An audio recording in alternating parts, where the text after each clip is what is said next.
Good morning. I just wanted to make a quick video on how I use the modes of the major scale to help visualize the fretboard. So we'll be in the key of C here, and we'll start on the 6th degree, so we'll have an Aeolian scale. And you can play that. Sounds lovely. It's actually one of my favorite ones. And then if you go right underneath that and you start on the D, you'll have the Dorian scale. So the Dorian is always right underneath the Aeolian. And then if you keep going, right underneath the Dorian, you start on the G, you have the Mixolydian. Keep going, you have the Ionian starting on the C. Oh, there you go. You start on the E, you have a Phrygian, and then once again we're back at the Aeolian. And so this pattern is going to repeat itself throughout the fretboard. Alrighty, this time we're going to use that same Aeolian, and this time we're going to work our way up to the 7th fret into the 7th position, and we're going to start on the B, and as we play this, we're going to be playing the Locrian scale. And then right underneath the Locrian scale is the Phrygian. And we know what's under the Phrygian. It's the Aeolian again. And that's the octave from the one in the 5th position. I use these a lot. I'll start in 5th position. I'll play the Aeolian. I'll go into the Locrian and the Phrygian because those have some nice Eastern sounds that want to resolve back to the root. And then you have your Aeolian right underneath it.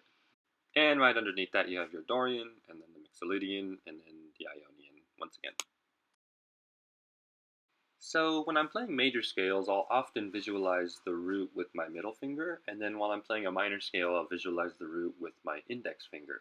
And so here in 3rd position, we have the G, and as you start with your middle finger, and right underneath it, if you were to still start with your middle finger, you would have the Ionian. But you can change the perception to your index finger, and now you'll be in Locrian, and then right underneath that is your Phrygian, and then right underneath that is your Aeolian, Dorian, Mixolydian, Shibbity Wham Bomb Sauce.